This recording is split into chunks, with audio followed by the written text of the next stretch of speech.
Simon ভাই আমাদের এলাকার সবচেয়ে ভালো কয়েকটা মানুষের মধ্যে উনিও একজন।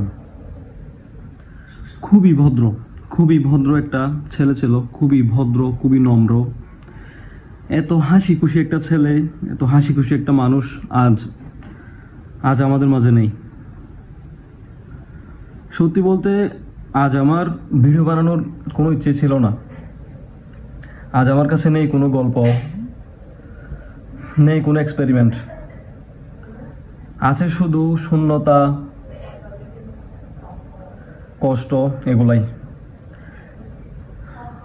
সাইমন ভাইয়ের সাথে আমার সম্পর্কটা একটু ভিন্ন টাইপের ছিল।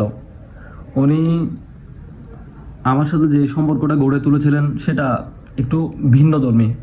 আমার সাথে না, আমি মনে করি উনি সবার সাথে খুব ভালো আচরণ করে, খুব ভালোভাবে, ওনার বিহেভিয়ার এক্সট্রিম লেভেলের ভালো।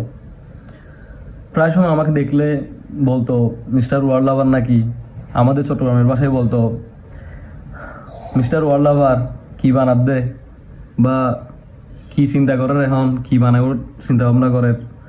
মানে আমার ইউটিউবের ভিডিও নিয়ে উনি প্রায় সময় আমার সাথে মানে মজা করতো। আজ উনি আমাদের মাঝে নেই। এই যে দেখতে পাচ্ছেন আমাদের এই বাড়িটা, আমি এখন যে বাড়িতে বসে আপনাদের সাথে কথা বলছি, আমাদের এই পুরা বাড়িটার যে কারেন্টের ওয়ারিংয়ের যে কাজগুলা সবগুলা কিন্তু সাইমন ভাই করছে। শুধু আমাদের এই বাড়িটা না, আমার নানুর বাড়ির যে ওয়ারিংয়ের কাজগুলা কারেন্টের সবগুলা কিন্তু সাইমন ভাই করেছিল। যখনই উনি আমাদের বাড়িতে আসতো, মানে ওনার কথাবার্তা, ওনার বিহেভিয়ার এত ভদ্র, এত নম্র যে কেউ ওনার সাথে মিশে যাবে। উনি আমাদের বাড়ি থেকে বেশি দূরে না, ওনাদের বাড়ি যারা আমাদের এলাকা তারা চিনবেন।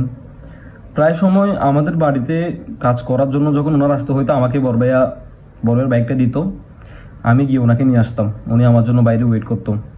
মানে এগুলা মানে আমি ভুলতে পারতেছি না, মানে এরকম কতগুলা অবস্থা। আপনারা জানেন আমি চট্টগ্রামে থাকি, চট্টগ্রাম থেকে আমি আজকে সকালে আসছি। এসে মাত্র আমি দুপুর হতে না হতে শুনলাম উনি স্ট্রোক করে নাকি। মানে এটা মানতে শুধু আমার কেমন জানি লাগতেছে, এটা মানে আমি মানতে পারতেছি না। এটা ওনার সাথে আমাদের সম্পর্কটা অন্যরকম ছিল। জানি না এত মানে ভালো মানুষগুলা কেন তাড়াতাড়ি চলে যায়। আমাদের এলাকার আরো বেশ একজন ভাই সাপের কামড়ে মারা যায় আজ থেকে 3-4 বছর আগে। এর আগে আরেকটা ফয়সাল ভাই বাইক অ্যাক্সিডেন্টে মারা যায়। এই চেহারাগুলো আসলে কখনো ভুলার না। জানি না কেন ভালো মানুষগুলো আমাদের ছেড়ে খুব তাড়াতাড়ি চলে যায়।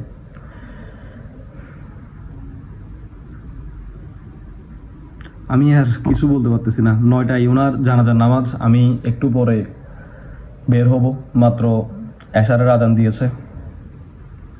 জানি না জানাজার নামাজটা কিভাবে পড়বো ওনার।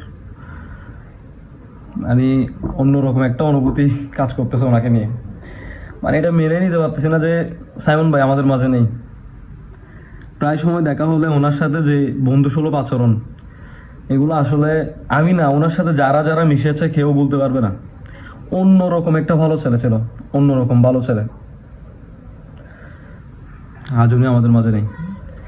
এই ভিডিওটা আপনার জন্য।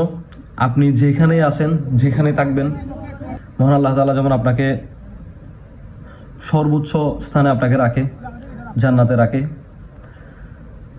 আমি আর কিছু বলতে পারছি না। ইন্না লিল্লাহি ওয়া ইন্না ইলাইহি রাজিউন। ইন্না লিল্লাহি ওয়া ইন্না ইলাইহি রাজিউন। আমি আর কিছু বলতে পারছি না।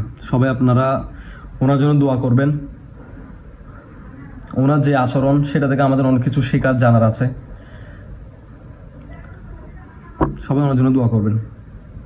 আসসালামু আলাইকুম।